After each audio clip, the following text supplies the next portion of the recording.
I've finally given in. Forearms has to have been made bigger, so here's the V2 for forearms. Now let me show you how I made him. So hello and welcome to another Ben 10 custom. I realise you guys are waiting for upgrade, but first I'm going to upgrade one of my older figures because while I love this forearms, he's no longer fitting in very well with my display. Here he is next to kind of a standard 6-inch figure, and here's the new base that I'm going to be using. So I'm using the MCU Red Hulk base, and you can see there's a considerable size difference. Initially I thought this would be too big, but I've gone and re-looked at my kind of scaling options, and I actually think this is probably the most accurate I can get him. Or at least without kind of bending physics to make his arms work, because those gaps aren't going to fit arms properly.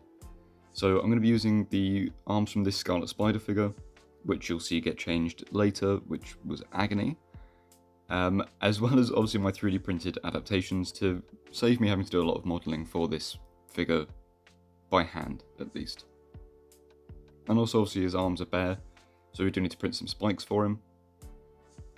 And again, last time I hand sculpted them, this was so much easier, and I'll show you the process of how I went about making these 3D models later. And then this god-awful, weird Mark Ruffalo Harrison Ford fusion head needs to go. So here are the new heads that I've made as well. I say new, they're pretty much the same design as the old ones. I've just kind of put a new joint in them and rescaled them slightly. And then these are modified Omnitrixes, so they'll fit better to his arm. Because obviously his arm's basically just a ball, it's quite hard to fit a flat object on that without modifying it. So I've modified the actual model this time. Now moving on to the paints I'm going to be using. I usually get asked what paint I use. And while it's usually shown in the video, people don't seem to either see it or stick around long enough. So here's the white primer I'll use. This will obviously prime the stuff for the other paint, as well as act as the white base for his shirt. You can see this is the red I'm going to use, and it's just a Tamiya, I don't actually know the correct pronunciation for it, but it will blend the colour difference between the orangey Scarlet Spider and the deep red of Red Hulk. And then another high coat paint I'll be using is the matte lacquer. I use a lot of high coat paints in my project. High coat, if you're listening, please drop me a sponsor. I would say it's getting really expensive to use your paints, but they're very reasonably priced. And I just get those off of Amazon. You can see that I'm using the black Vallejo airbrush paint as well. And then here's the Citadel orange, which I'll use for obviously the actual forearms, eyes, and the white, which I'll use for his teeth. For those of you wondering, the black Vallejo will be for the black in his mouth. And then obviously here's the black gloss that I'll be using for his lower half, which I don't actually end up using a primer, so I really should have done. I think I just straight up gloss black his legs. But starting off with the modifications I'm going to do to Scarlet Spider, very simple.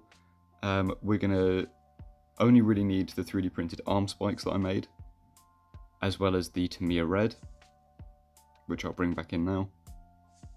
And I say modifications we're going to be making to the Scarlet Spider. We're only going to be taking this half of the spikes and his arms, the rest of him's being discarded. Don't worry, he's not just, I haven't got this figure just to ruin, and this is a backup figure I have. My real one is on display still. And here it is with that Tamiya Red and the spikes. You can see here, I think it works pretty well.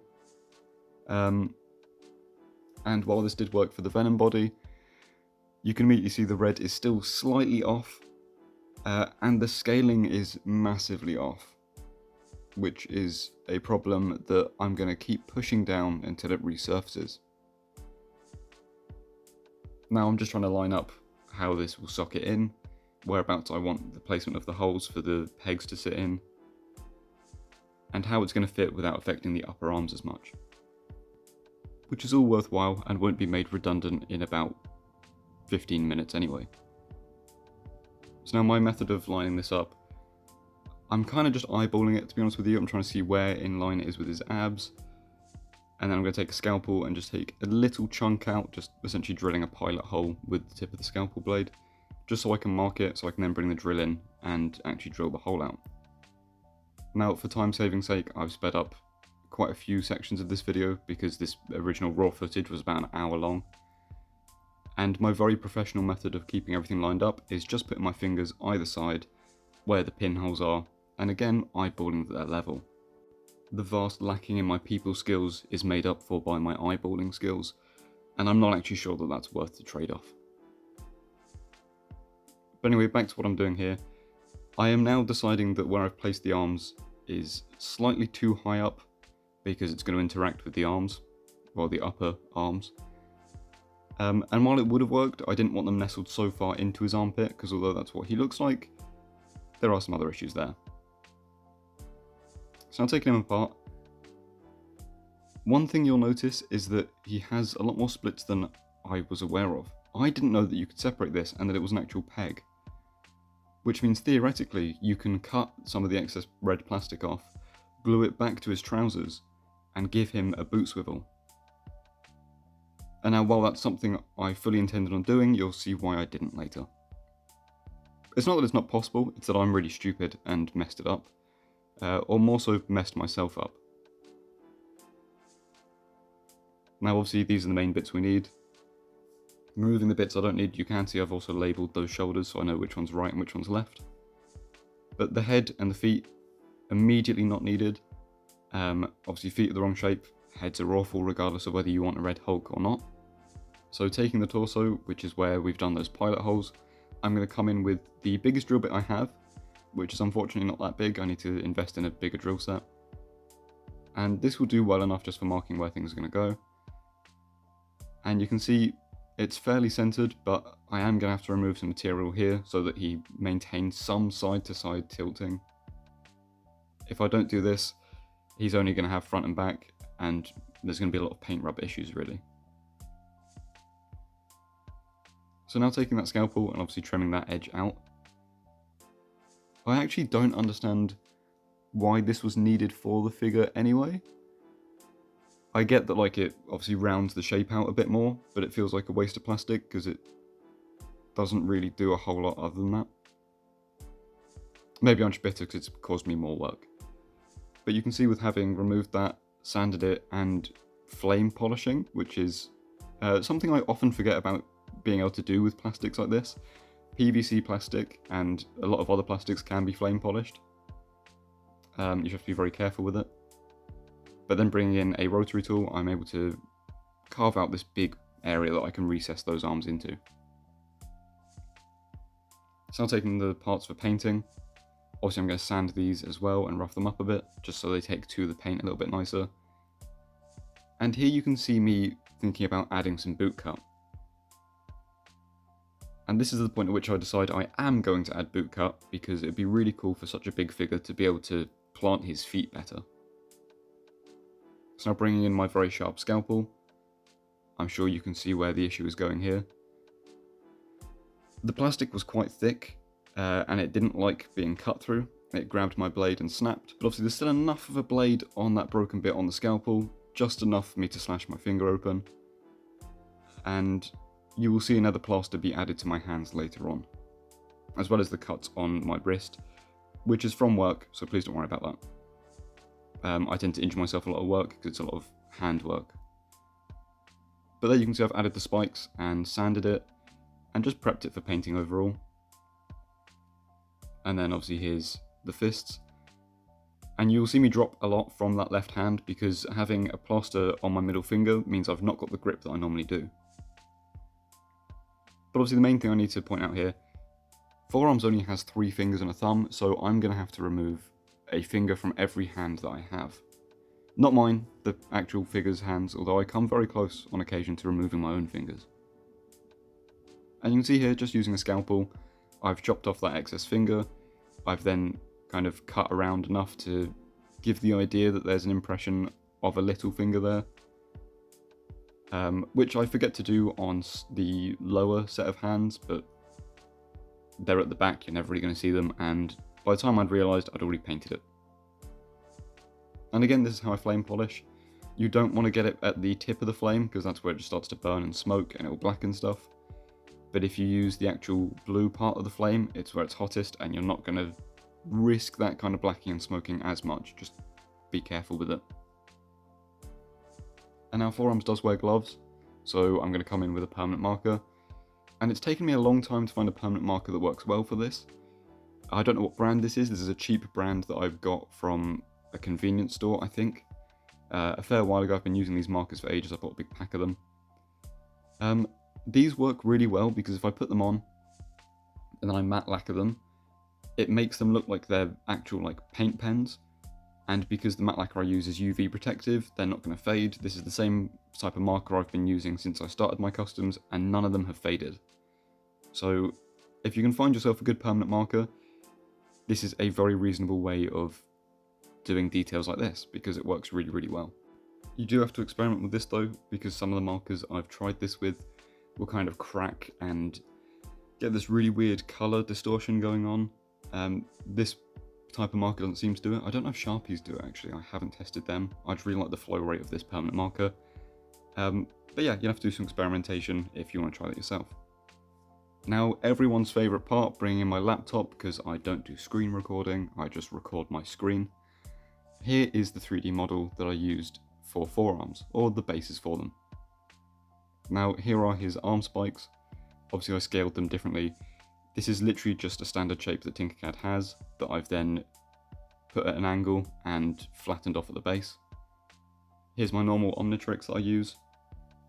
And you can see if you turn it sideways, I've taken a spherical cut out of it so that it fits better onto his actual shoulder. Saves me a lot of sanding. And you can see another project in the background there, which we'll get to later. Then here's the new head socket. The actual socket of Red Hulk is around 10mm, which you can see I've readjusted my old Marvel Legends socket for here. And that's what I used to put into the old sculpt that I rescaled. And then here is the massive foot. So I also ended up scaling this down a bit. This is the old Spider-Man scan that I did to make the articulated toes. You can see I've kind of cut the toes up, giving him the weird two prongs, and they're very rough.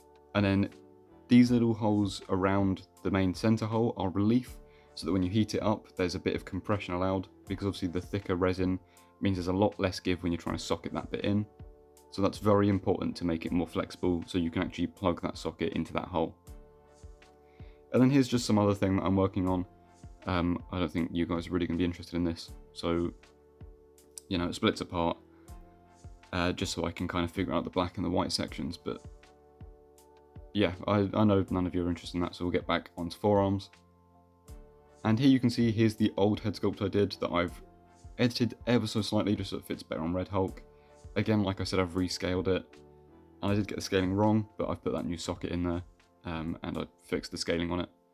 And then here's the foot. I kind of shortened it a little bit, because again, you'll see my prototype later on that was way too big, and I've added his weird foot strap things for his leggings that run under his foot and hold his leggings in place. And then here's the other kind of blender model for the thing you saw on Tinkercad just then. This time with the palms out, because there's some other stuff that I'm looking at doing with him, but we'll get into that in a later video. And then here it is all sliced up, and this is just, I ran it on the Elegoo Mars 4 Ultra, because that's kind of my preferred printer to go to with projects like this. It's also the printer that I keep my black resin in, which is what I wanted to use for this project. So now, getting back onto the figure and the actual 3D printed aspect of it.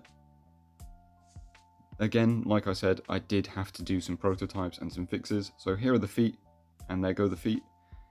And here are the prototype ones I did. You can see they don't have the lines on them. They're a bit bigger and longer. And when I did a test run of these, they were absolutely huge. I got the scaling really wrong and made them bigger than the original Hulk feet. And Hulk's feet are massive. So to have made them bigger, he looked like a clown. It really wasn't working very well. And then here's the new heads. I did have some queries about the size of the heads, but he is meant to be a pinhead. And you can see my prototype, I made the head quite large. I scaled it to fit a Hulk, forgetting that Forearms still has an almost human-sized head on his massive body. And that socket I left in place, which meant it was way too far in the head and didn't socket on. This one I moved it way too far down, and then his head was way above the neck. So I did then make a third version that size, which you can see here, which I painted, got fully prepped before realizing they were too big. But the sockets are the correct point, and again, dropping stuff with my left hand. The sockets are in the correct place, and these work nicely, but they are too big for forearms because he does have that little P head. Which is a shame because the paintwork on these is beautiful, they look really, really nice. So I had to then try and replicate that quality on the smaller ones, which you can see here, exactly the same, just scaled down, and tried to paint them as nicely as the bigger ones. And here you can see the size difference. There is quite a big size difference going on here. And then here's the feet painted. Ignore the red splotching still in the middle. I didn't mask it off fully, which doesn't really matter except it's being hidden. But yeah, I just did a poor job of masking. And then here's the prototype feet with the feet that I'll be using, and you can see how much bigger I made those prototypes. I don't actually know what I was thinking when I scaled these because they are just evidently way too big. But now bringing back the stuff in, now it's been painted, obviously I masked off the white area and gloss blacked his legs. I've also gone and used the permanent marker trick to do that stripe in the centre of him, as well as round out those edges that kind of come down towards his groin. And now I'm kind of just trying to mess around with it to get an idea of scaling, and these feet definitely work a lot better. In theory they could be a tiny bit smaller, but because of how big he is and top heavy, I want a good solid base for him, and from front on the feet look good. Then obviously here's his upper half. The primer came out a little bit yellow on his back for some reason, like his upper half went yellowish, which shows up more on camera, but I really am not bothered enough to go and respray him. And now obviously this upper arm has a kind of band where the sleeve ends. I didn't want to just permanent marker that on, so I've got some EVA foam that I heat gunned to close up all the pores and to make it a little bit harder and denser, this is an offcut of that. And you can see it's got a nice thickness to it, and because it's soft it means that when it pegs in it just kind of moves out the way when rotating and kind of putting his arms flat. Now assembling him fully, you can see this actually looks really, really good for proportions. This is very forearms accurate, and I kind of wish I'd gone with this originally. Obviously this base body didn't exist when I made my original one, so it wouldn't have been possible, but yeah, the scaling for this guy is much nicer for what I personally like. And now putting these lower arms in, I mean, they work, they fit in. I don't end up showing it, but I do use hot glue to fill his lower torso so that the arms have something to kind of peg into. So I do use a hot glue gun, which is something I completely forgot to film apparently, because I was going through my footage and I can't find any evidence of the hot glue portion. But now that those arms are fixed in place,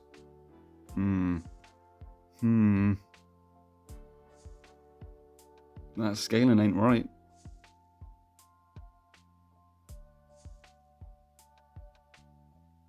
But I'm going to push forwards with it anyway and see how it looks. So popping on the oversized head that I made just to look at scaling. And obviously the scaling for this guy is now all over the place. So putting the smaller head back on, you can see the big head does work, and I quite like the style, but this is more accurate. So I'm going to push past the fact that his arms are too small, and I'm going to add his Omnitrix on, which is the one that's got a nice little contour for it, so it should just fit on very well. And just a dab of super glue will hold that in place, and he's pretty much done at this point. So taking a little look at his articulation here, you can see he's got some pretty good range between both his upper arms and his lower arms. The lower arms don't interact too much with the upper torso, so he's still got that side to side shifting. He's got that forward and back. Because of the way I've cut it, he can rotate at the top still. And his arms still go pretty much down flat by his side. Bringing in my old one, you can see the size difference. And the more I look at those arms, it does bother me more and more. Especially since the Venom arms kind of scale better with normal human arms. They're like an in-between Hulk arms and human arms. So the scaling for this guy works, and you can see the articulation on this guy is a lot better because he's a Venom mold. Obviously Hulk has his limitations, whereas Venom has that double joint in the torso, and he just has a much easier body to pose, so this new Hulk is a little bit more difficult. But bringing in Diamond Head, you can see the scaling here. You can see Diamond Head doesn't have any eyes. This is because it's a rework for someone. So this here, the scaling may look massively off. I know a lot of people told me that Diamond Head and forearm should be the same size. That is quite frankly just not true. I used the actual Ben 10 scaling thing that was in a magazine from years ago, and I used their official size chart, and this is pretty damn close to the scaling that they're meant to have. I don't know how I got forearms so small originally. I must have used some stupid logic to make them that small, but you can see here the scaling. These two, while they look nice together, the scaling is accurate between these two. And I mean, it comes down to personal preference. Anyone can prefer what they want. If you prefer the original forearms with this diamond head, that's completely fine. I know some people would prefer my original diamond head with this forearms, but again, that scaling would be wrong. Me personally, I prefer this size forearms with my current diamond head because it's scale accurate and I actually think they look nicer overall. So now messing around with his arms and kind of just seeing what the upper limits are and taking a longer look at the size of the arms and just the way they lay out together. The red is still slightly off. The red actually goes better with the venom for those lower arms. But it's really bothering me.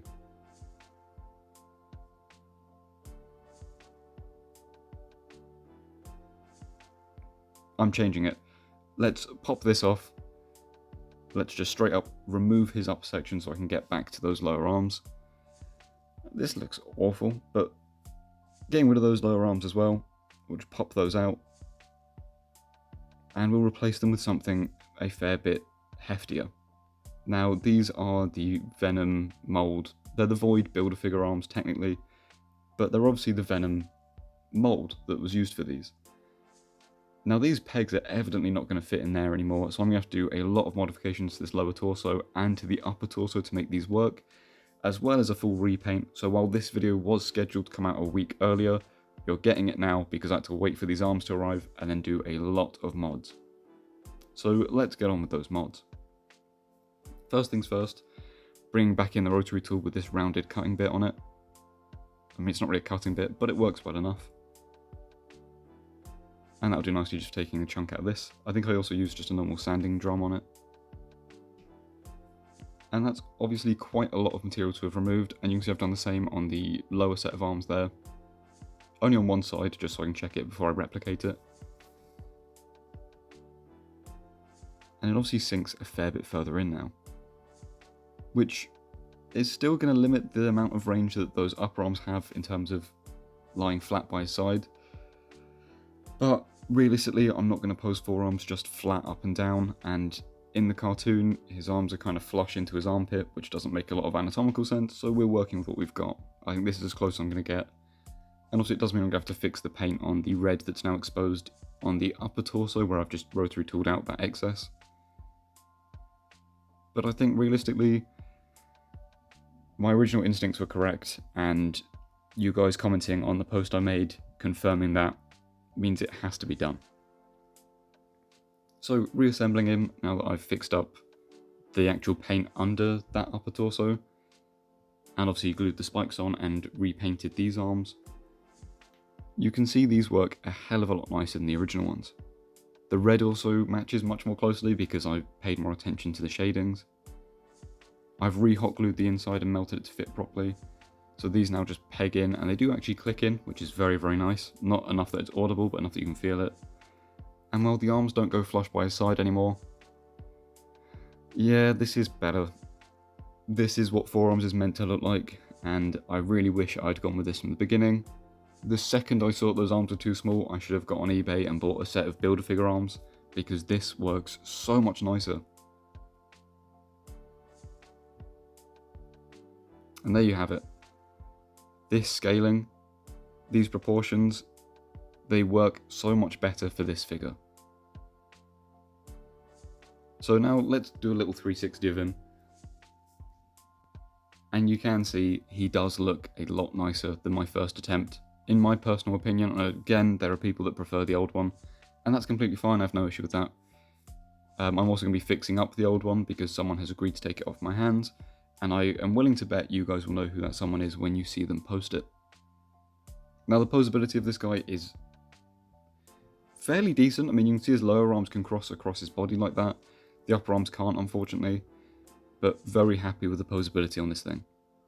So let's add him into the display, and you can see I'm fixing up my diamond head because, again, someone is taking a diamond head off my hands. It's the same person, which you'll see at some point later in the future.